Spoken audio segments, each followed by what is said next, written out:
তোমার যে শ্রবণ ইন্দ্রিয়, এই শ্রবণ ইন্দ্রিয়টা বধির হয়ে গেছে। বলে কেন বধির হলো কেন? আমি তো সব কথাই শুনতে পারি যে যা বলে।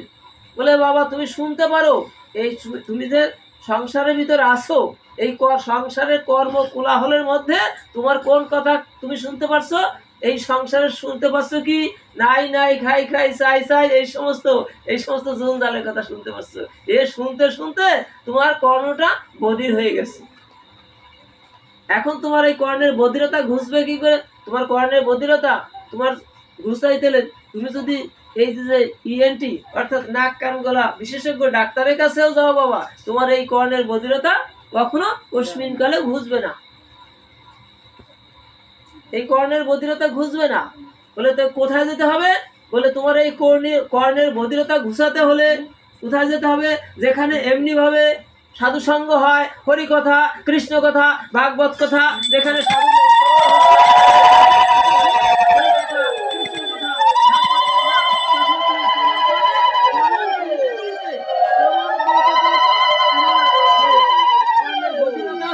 এই বধিরতা ঘুষে যাবে, তখনই তুমি অদ্যাবধি সেই লীলা করে গোড়ায় কোনো ভাগ্যবানে দেখিবারে পায়, সেই যোগ্যতা তোমার হয়ে যাবে। একমাত্র এই সাধু সঙ্গের মাঝে হরিকথা কৃষ্ণ কথা শ্রবণ করিতে করিতে তোমার এই বধিরতা ঘুষে যাবে। তখন তোমার এই যে মায়ার সংসারে যে থেকে থেকে যে সমস্যাটা সৃষ্টি হয়েছে, এই সমস্যাটা কেটে যাবে। জানি তাই জয় গৌর হরিগুলো। বলে একটা প্রমাণ দিলেন যে দেখো যে একটা বালক, ছোট বালক, তার বাবার হাত ধরে গেছে কোথায়? মেলার ভিতরে গিয়েছে। মেলায় গিয়েছে, বাবার হাত ধরে কোথায় গিয়েছে? মেলায় গিয়েছে। তো মেলায় তো অনেক লোক হয়, দেখেন আমরা সেদিনকে খেতুরে ওরে লোকারণ্য চাপে, মানে স্নান করতে যখন যাবো তখন নিজেদের পিছনের চাপে আমাদের চলে যেতে হচ্ছে। রাতে রাতে হরি বলো। তো এরকম এখন এই চাপের ভিতর পড়ে ভিড়ের মধ্যে ওই বাবার হাত থেকে ছেলে কি হয়ে গেছে? ছিটকে পড়ে গেছে। বাবার হাত থেকে ছিটকে পড়ে গেছে। হরে কৃষ্ণ। আর এখন এইবার যখন বাবার হাত থেকে ছুটে গেছে, এখন এই ছেলেটা কি করতেছে? কান্না করতেছে, বাবাকে হারিয়ে ফেলছে। ছোট বালক বাবাকে হারিয়ে কান্না করছে। এমনটা তো হওয়া স্বাভাবিক। ছোট বালক যখন তার বাবাকে খুঁজে পাচ্ছে না, তখন কান্না করতেছে। কান্না করতে করতে এতটা ব্যাকুল হয়ে পড়ছে যে এখন সে কোন দিকে যাবে, কি করবে, কে তাকে ধরে নিয়ে যাবে, তাকে কে বাড়িতে ফিরিয়ে নেবে, সে পথ খুঁজে পাচ্ছে না। এমনি ভাবে যখন সে ক্রন্দনরত অত্যন্ত ব্যাকুল হয়ে কান্না করছে, হঠাৎ করে এক সাধু বাবা এসে বলছে যে তুমি যে তোমার বাবা বাবা বলে যে চিৎকার করতেছ, তোমার বাবাকে ডাকতেছ, ব্যাকুল হয়ে কান্না করতেছ, দেখো তুমি যদি এরকম করে যত ডাকো, তোমার বাবাকে খুঁজে পাওয়া বড় কষ্ট হবে।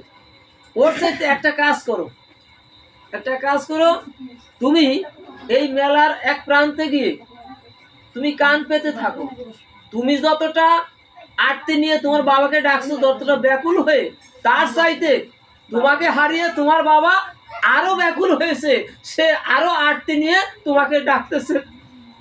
তুমি যেমন ডাকতেছো তার চাইতে বেশি ব্যাকুল হয়ে তোমার বাবা তোমাকে খুঁজতেছে।